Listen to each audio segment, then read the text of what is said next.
And we are live, a la Dave Rubin, as we were just talking about, as we were just talking about before we went on air. Um, this is our only show for the week. Yesterday, work sort of curtailed the option for a second episode, but we're here today, and I'm very excited to discuss this episode because I had the opportunity to watch it yesterday or 2 days ago for the first time in about a decade, Right. and it is just fantastic. I'm talking about Hammer Films premiere color episode, directed by Terence Fisher, 1957's The Curse of Frankenstein. My guest tonight is Igor. Welcome, Igor, to the show. It's Hello. always good to have you on. If you're ready, we'll get it going. Yes, you good? Yes, go. Boogie.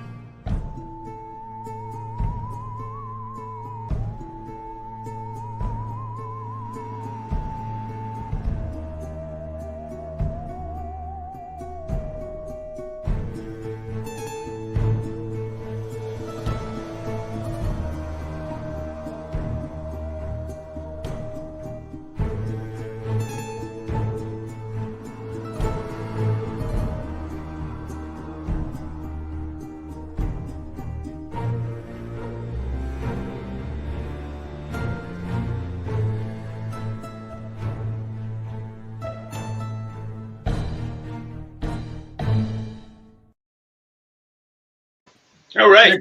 All right, man. It occurs to me that I cannot keep up with all your aliases. You're like a post office wall here with all the AKAs going on, but it's all good. All right, good. This was Hammer's first feature, and probably of all the Hammer films that I've seen, the one that I've probably watched the fewest amount of times. I usually get hung up on the Christopher Lee vampire tropes. You and I, we covered Horror of Dracula. Ryan and I covered The Curse of the Werewolf. Yep. But this was actually the first movie, and I think a lot of people get it confused, thinking that Terence Fisher, a year later, putting out Horror of Dracula was the first.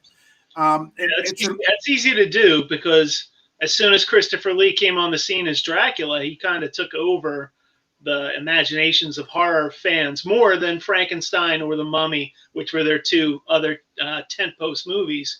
And it's easy to do, also because Christopher Lee is such a magnetic actor, but also Dracula always seems to take over more than werewolves and mummies and such. Yeah, it's all the cards were in Christopher Lee's hand there. But something, in many ways, this might actually be a superior film. I would agree. Absolutely. Right out of the gate, it's great. Yeah, it is. And I was thinking earlier that maybe my first interaction with Peter Cushing was A New Hope, Star Wars, where we see him as Grand Moff Tarkin, which I saw him, I guess I was about 9 years old. 8 or 9 years old, that kind of thing. But I seem to recall, and it's very, it's difficult to recollect that far back, that I recognized him. So, I grew up watching the Universal classics and then quickly graduated to Hammer. So perhaps my first introduction to Peter Cushing was as the villain. But typically, especially in the Hammer canon, he is the action star, the polar opposite, the foil to the villain, to the monster, to the vampire, to the occult, whatever the case may be. Here in his premiere episode, what a lot of people, I think, don't actually realize is that he's Hammer's first villain. Yeah, absolutely. And he's a good one, too. Yeah, and not only is he a good one, he's a great one, I would argue, and he's not a supernatural villain. Right. Peter Cushing is coming off of, I guess, what you would call a reasonable career, where he was reasonably famous as a television star in Britain. Right. And he is cast as Van Helsing here. As Baron Frankenstein. They've even got me saying it. and perhaps one of the more interesting takes of Shelley's interpretation. They had a screenwriter, the name of Jimmy Sangster, who said he never actually watched any of the Universal classics. Okay, that's fair. He wanted his own interpretation of what he felt Frankenstein or Shelley's book should be. I mean, greatly limited by budget, of course. Right. Well, I think no one thought that this movie would actually make any waves. I think that they were betting that it would fail. It's the first movie of an independent film company coming out of Britain just over 10 years after World War II. I think they had, they were betting that it would fail and not catch fire like it did. Well, I mean, it didn't fizzle. It was extremely controversial when it was released. Yeah, and a lot of people were bent out of shape about it because I think, as one person said, this is the first really gory film. Blood and guts in color. You and I talked about in The Horror of Dracula how it's such a startling contrast between Browning's version, where you're seeing the blood like right there on Dracula's sarcophagus or coffin, right there in the opening scene and the credits with the score. Here, very graphic. Yeah, absolutely. This Van Helsing character is a grave robber. In a very graphic way, slicing up bodies for parts, for eyes, for hands, decapitations, all sorts of things going on here. It's I think a lot of people were actually sort of repulsed. Definitely that happened in England because England was still trying to be very proper, still hanging on to the Victorian age principles. But I read that when it came to America, it caught fire. It caught the imagination of American horror fans who were kind of craving that. It was just at the beginning of the monster craze when the Universal films were starting to get play on television with regularity, and kids were getting into the horror aspect. Now, I don't know about Dracula so much because there was a sharp contrast between the 1930s version and the Hammer version. With Frankenstein, you still saw all the grave robbing in the original. You still saw this horrific monsters, walking corpse that was sewn together and animated with electricity. So you still got the horror. I mean, you had Boris Karloff's just horrific makeup job, which caught as much fire in the 1930s as the gore in this Frankenstein film caught in the 50s. For its time in 1931, and I think I watched it on Thanksgiving evening, Frankenstein with Karloff it must have scared the living hell out of people. Heck yeah.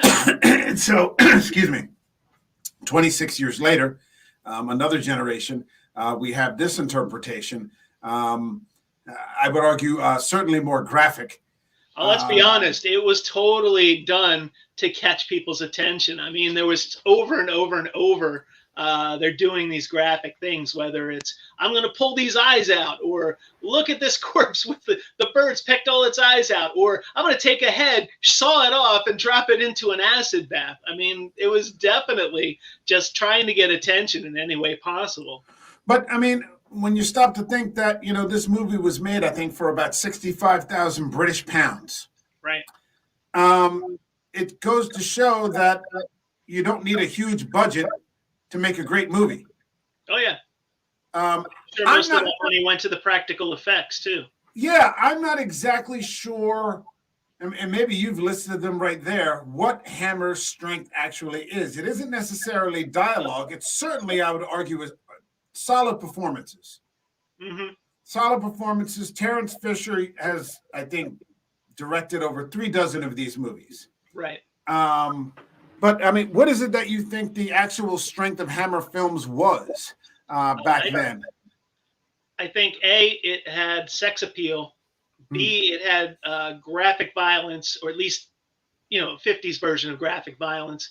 Like you said, solid performances. They're taking, Shakespearean level actors, and they're doing this B film.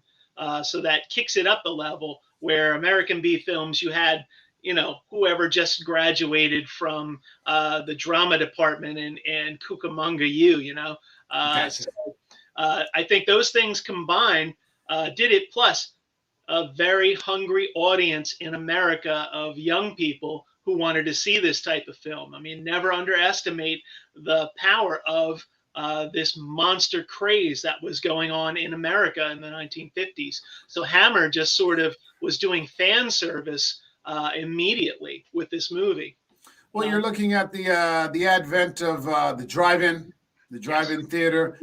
You're looking at the teen craze and the rock and roll and the rebellious kind of young person.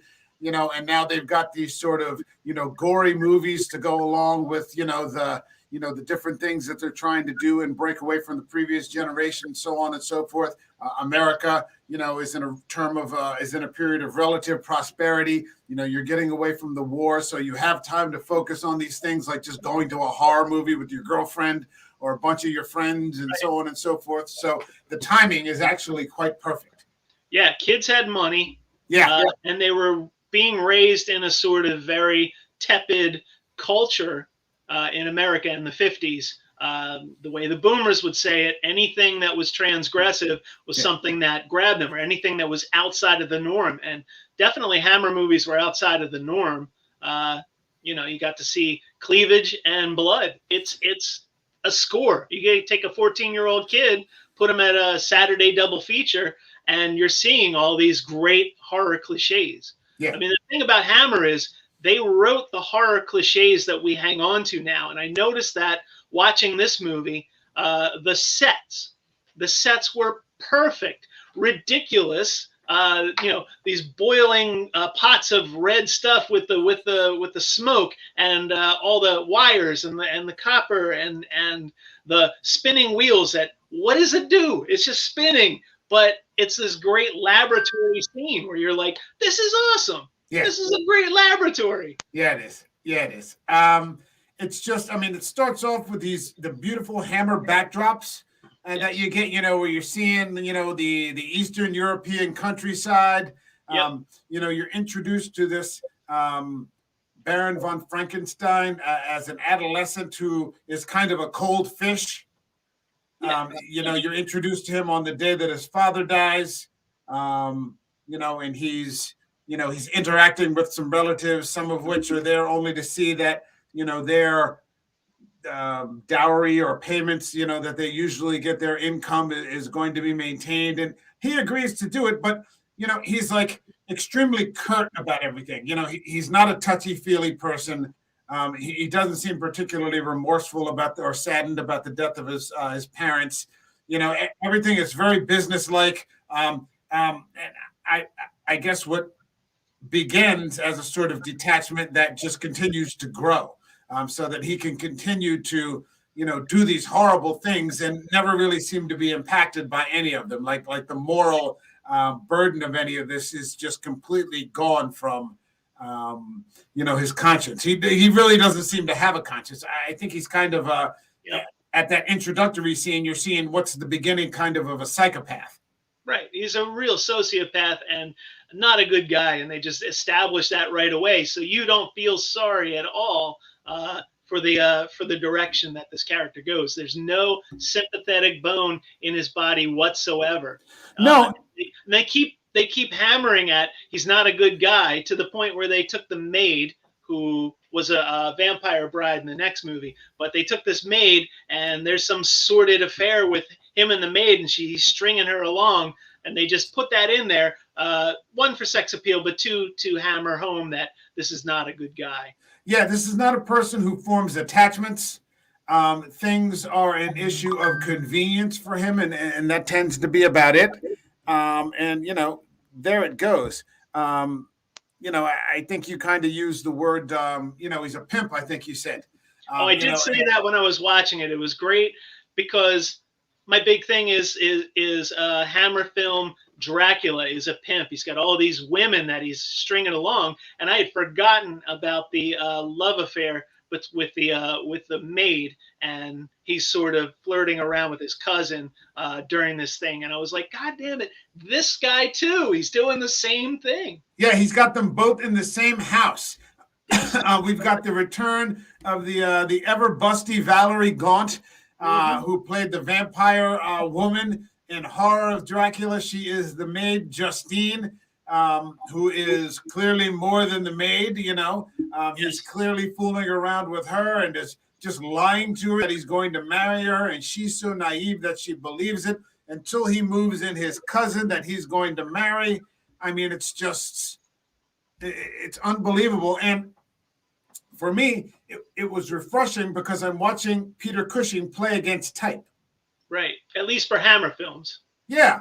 Yeah. Well, I mean, we didn't see too much of him outside of Hammer films, except for the one Star Wars movie. So, the large portion of his work, at least that I'm familiar with, is Hammer, where he's always the good guy. But I thought it was really interesting that his debut with Hammer was as the worst possible villain. I mean, a complete monster. Yes. Who and isn't that the point of the whole book? Is that the guy's the monster, and the monster is actually an innocent victim here? Yeah, very much so. I mean, he has one friend. And I wouldn't exactly call this man a friend. It starts out as his tutor when he's a child. He's almost more like an intellectual companion. Right. And then at some point, the friend's moral compass kind of, steers him back to. I think they get to that one point where they resuscitate a puppy. Yeah, that's not at all emotionally manipulative of Hammer to do that. But I saw the puppy laying in the terrarium. I'm like, oh God, here we go. Yeah, and of course, who could be upset of you bringing a puppy back to life and it looks like a perfectly happy puppy, and then the next thing you know, it's running around on the carpet and they're petting it, and giving it a hug, this, that, and the other. But then, he basically says it's not enough to restore life. We actually have to create it. Right. And that's where the paths start to kind of divide. And the friend is, just kind of staying around almost to make sure that things don't go too far. Well, I'm curious if he's still paying him at this point. That was never made clear. Like, did he stick around because he wanted to do science with him, or was he still, underemployed? My impression was that it was a bit of both. I think he clearly found, I think he said in 2 years he had learned everything that he could from the man. Right. But I think that they had a similar passion to explore the boundaries, and to push past them. So I'm not sure about the salary, but I got the impression that he wasn't sticking around for the money. He was sticking around probably because he had, to some extent, someone who would sponsor some of his work also. I mean, they were kind of doing it together. But, ultimately, they're pushing the cutting edge out on things to the point where they can actually reanimate dead things. Yeah, I understand why they're doing it, to have that sort of moral compass, that foil for him. But I do have to say, I miss from this version of Frankenstein the Igor character. There wasn't a misshapen assistant doing all the grave robbing himself that he could just dispatch. There was no Igor in this one. I haven't read Shelley's Frankenstein in a very long time. I don't recall that Igor was actually one of Shelley's characters in the story. I don't believe he was he? Right, no, but I'm just saying from the movies, the progression from the Universal to this, which sets the pace, and then future movies where you always have an Igor, to the point where the Mel Brooks movie, Young Frankenstein, it was such a pivotal role for Marty Feldman. I always felt, the ones that I recall are kind of Igor, or the more spoofy interpretations. In the more serious ones, the Bronner version, so on and so forth. Baron Frankenstein is the monster. He's the muscle. He's the brain. It is solely his responsibility.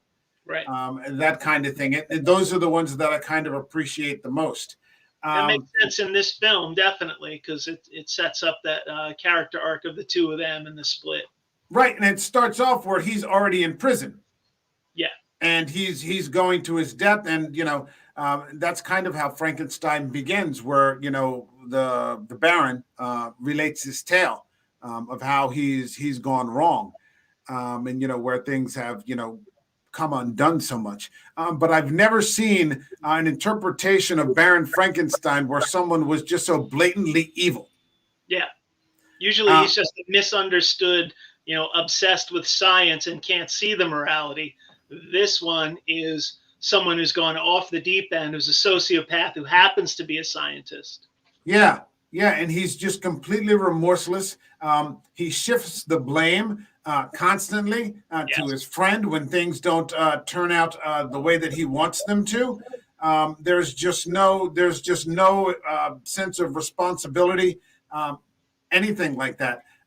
He murders when he murders that old doctor. Yes. I had never seen anything. I remember the first time I saw that. I think it was on Turner Classic Movies. It was one of those where they have a whole month of horror for Halloween, and one night it was The Curse of Frankenstein, and that might have been the first time I saw it. And I was like, did he just push him off those, over that railing? Yeah. I mean, this guy is just a hardcore murderer. Yes, absolutely. I mean, it's just he doesn't care, and he does it to steal this man's brain. Right. Because he wants this perfect brain and this perfect specimen. Yeah, he's a pure predator. He is 100% a predator. The doctor at one point talks about, right before he kills him, not knowing that he's about to die, the difference between knowing what a good thing is and using a good thing for the benefit of, or knowing how to do a thing, or the difference between that and using that good thing for the benefit of mankind. And you can see it just goes in one ear and out the other. Yeah, absolutely. And it's actually an important tale for these days when people have such a religious devotion to the term science. Yeah. I think that was the point, because in the industrial age, when the book first got written, the same thing was happening, where people were so into science that they were losing morality and they were losing their faith, and there was no moral guideline. And it was sort of a warning of like, well, if you go pure science, this will happen. The secularism, you mean? Yeah. Yeah. Not necessarily just a loss of faith-based morality, but just general, humanity. That's what the humanities are about, is warning about things like, all science and no morality. Yeah, I mean, here we are with the internet. Right, and we see it play out over and over again with the atomic bomb, or the science that was at play in the Nazis. It's a warning that goes in one ear and out the other all the time, and we always have to learn the lesson the hard way. At least that's the way I see Frankenstein as a template for that argument. Yeah, I think that's really accurate. I probably hadn't thought of it exactly in those terms before, but yeah, I think you're right. Here, we finally get to, and what I was sort of impressed by about this movie was the quality of the performances. And I mean that in relation to the fact that you barely see the monster. The monster's only in it for maybe the last third of the movie. Yeah, Christopher Lee is underutilized as an actor in this. He's just sort of the tall guy, because he is, 6'6". Yeah, and that is exactly why he was cast. He was cast because he was very tall. And they said that they were considering going with another actor who was 6'7", but they ended up going at it with Christopher Lee, which turned out to be a monumental decision, not just for Lee, but for Hammer Films in general. Right. This is I find this to be maybe one of the most tragic monsters. Yes. He is just abused, shot. They light him on fire. He's treated, in the standard interpretation of Shelley's story, Frankenstein is horrified at the sight of his own creation. Like that's the turning point right there. That's where the worm turns, when he sees his actual creation come to life. Right. Here, yes, yeah. Yeah, that doesn't happen here. He's still very much treated as an object, as a thing, as a failed thing, still to continually be worked upon. Right, which he blames on his sidekick, who admittedly smashed the brain in the jar and damaged the brain. But I like the way that Christopher Lee plays it as though there is some self-awareness. There's some self-awareness and confusion of, where the hell am I? What happened? So he's obviously could be in pain, confusion, and no one's really paying attention to the monster, which always happens. Right. They took this highly intellectual professor's brain and put it in this body, and he got the hands of a pianist, I guess, or a sculptor, because he wanted him to be talented, right. And then it just all goes to mess.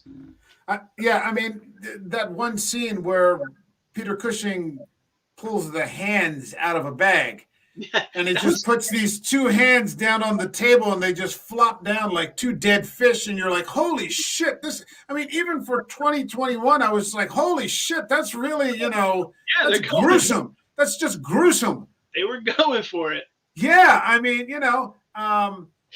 he detaches the one head, like you said, drops it in acid.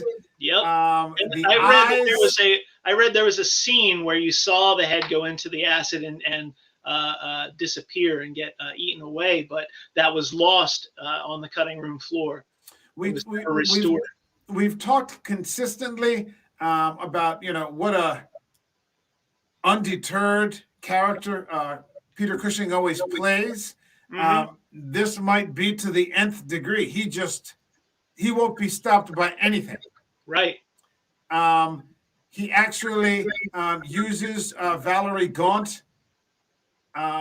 He lies to her, and that's, did you really think I was going to marry you? That's never going to happen, and you're going to continue to serve us. He's just an ugly, ugly human being. Right.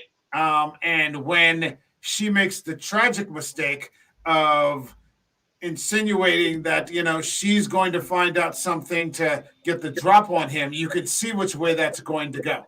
Oh, sure. She just has absolutely no chance whatsoever.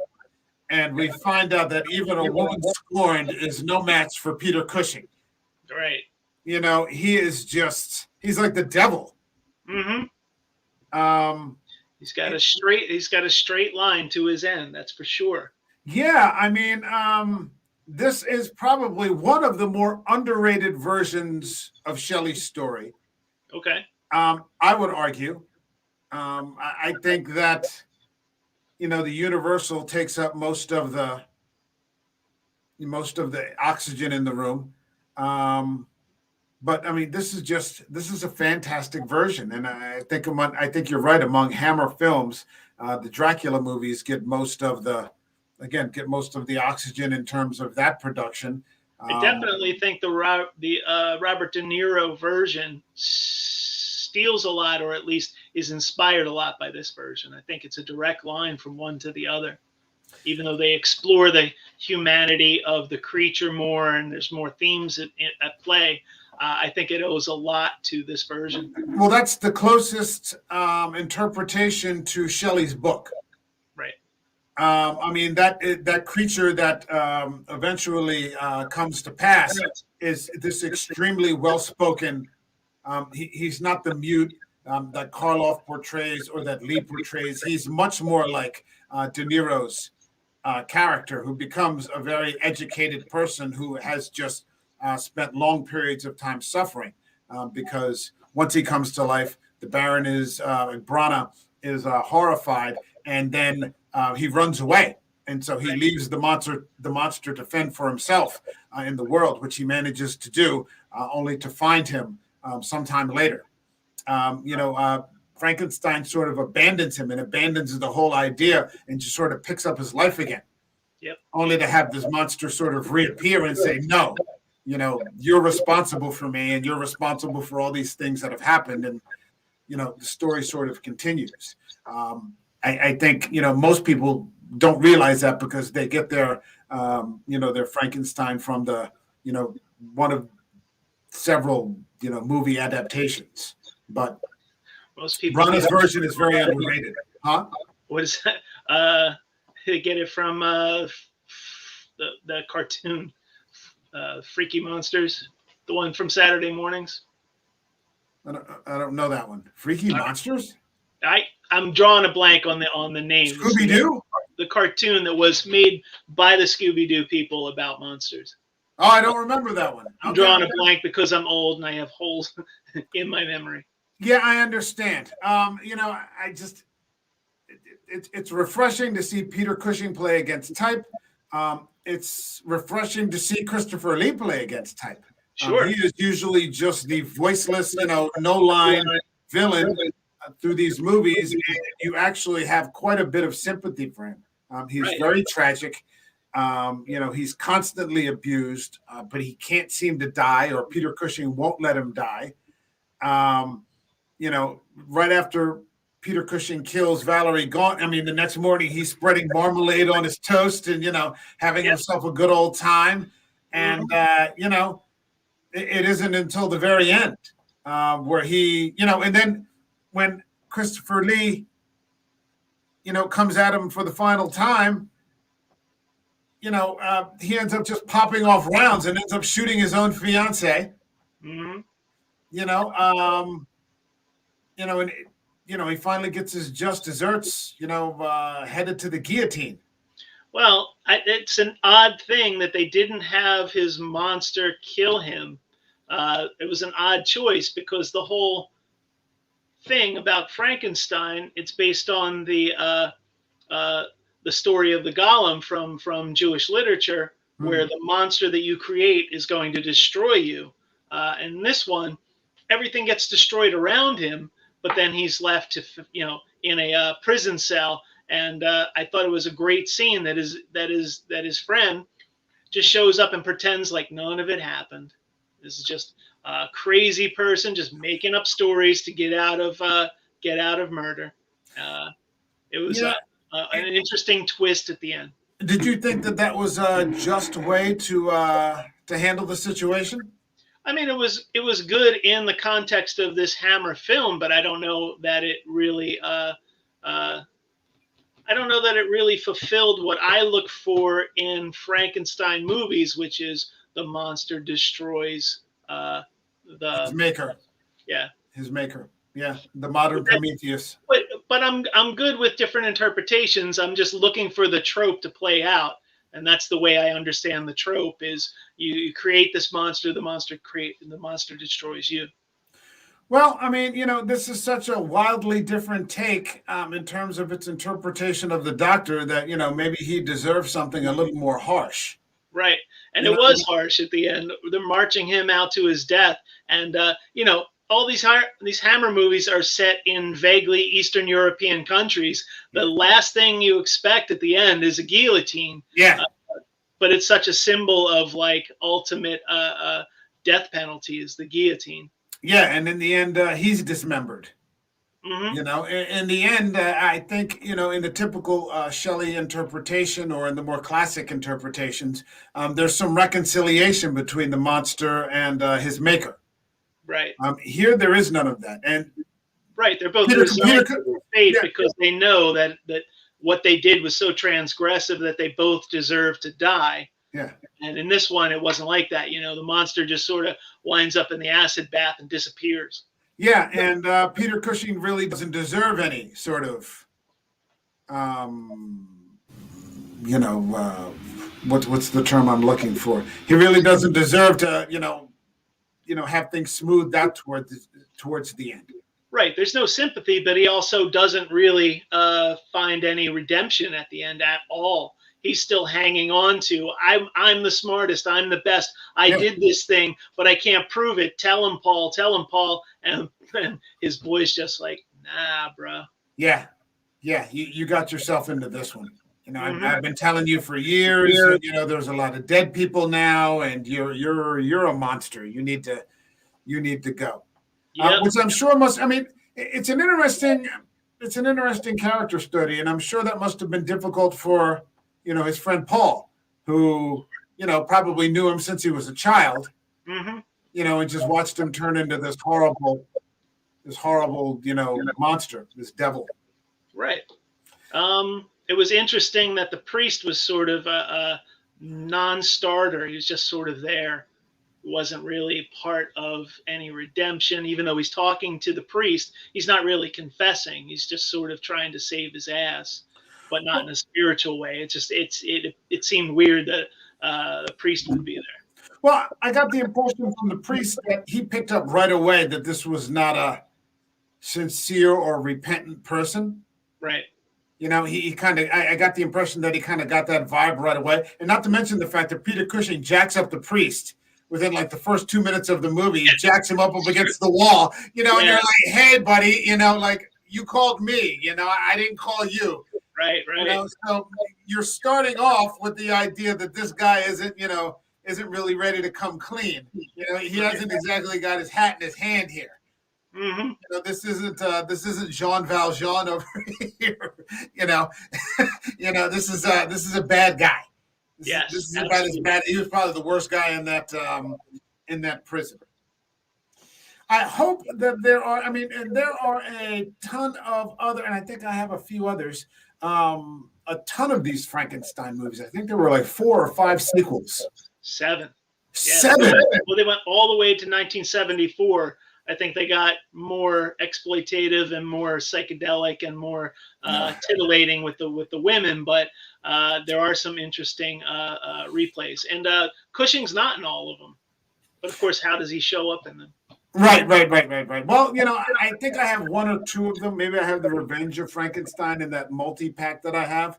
I know that Ryan and I think in December, we're going to do a compare and contrast between Chaney's, Lon Chaney's Phantom of the Opera versus the Hammer interpretation. Okay, that sounds interesting. With Herbert Lom, who was the foil in all those Pink Panther movies. Yes. Yeah, so that's going to be interesting. I still want to get to Brides of Dracula, but I was very impressed that HBO, for some reason, and I'm hoping that there's going to be a strong showing for something in October, decided to just put some Hammer films in their horror selection. Yeah, that's because they're in bed with TNT Turner Classic Movies. So are they really? All those good movies are sort of emigrating over to HBO Max as part of their combining with Turner Classic Movies. That could give us some good picks for just sitting around, not even for the show, but I mean just for sitting around the house, watching them in October. Yeah, it'll make it a lot easier to see these. You won't have to mail order for the Anchor Bay DVD releases like I had to do 10 years ago. Yeah. I got lucky with some multi-packs, and, Amazon kind of makes everything easy nowadays. But we've got Phantom of the Opera coming up, and hopefully there'll be some more opportunities for us to get down on some of these Hammer films, because there are just so many of them, and they're just all so damn good. Oh, you know what I noticed? I wanted to bring this up, but there's no real intro to it, so I'm just going to blab. Back to the laboratory. I noticed for the first time that the sort of chamber that Cushing puts the monster in is exact, or at least they used an exact replica of it in Rocky Horror Picture Show. Oh, including God. Wrapping up the monster in bandages like a mummy. And this is the first time I actually noticed that it really is like a out-and-out homage to that film. Okay, I got a confession here. I've never seen Rocky Horror. I've never seen Little Shop of Horrors or any of those. I'm not into musicals. Oh, shame on you. Rocky Horror is like here, and then all those others are down below. But Rocky Horror is just an example of a really, really bad B movie that just caught the attention of misfits and outsiders. You really got to see it in the theater, the whole experience. I know, and back before the stupid COVID came along, they were always playing, and there was always some art theater in Philly that was playing it every weekend. Absolutely. It was surely as the sun was coming up on Saturday night at midnight, there'd be a Rocky Horror interpretation. Although these days, to say that I'm awake at actually midnight, that would be saying something. I know it can be difficult. We have a troupe here in Central Jersey in Red Bank that does it every week as well, and they do skits and all kinds of stuff. So you don't get out of there until almost 3:30 in the morning. Oh my God! It's harder and harder these days, but I'm telling you, man, Rocky Horror is a worthwhile sort of antecedent to the Frankenstein oeuvre. I mean, it's highly sexualized and weird, but it is still a Frankenstein story essentially. I mean, maybe one of these days, this summer or during the summer or something, when things are a little more flexible. You and I have to get together, man. I haven't seen you in forever. These things are coming up with the Universal double features in October. I know Ryan was posting about them. Yeah. I don't know if you would make it down for, one of them or something. What is it? I think one is the Invisible Man and Dracula or something like that, and then the other one's like Frankenstein and the Wolfman. Sounds good. It'd be cool to meet up, and then we could go out for some beers or something and some wings or something after that. Sounds like a plan, man. Let's keep it. Let's keep trying to do that. Put that together. All right, buddy. All right. I think this is pretty much as good a place as any to bring it to a close. It's a hell of a movie. If you haven't seen it before, check it out. It's available right now on HBO Max. Go ahead. I'm sorry. I'm just saying, see it now while it's on HBO. Yeah.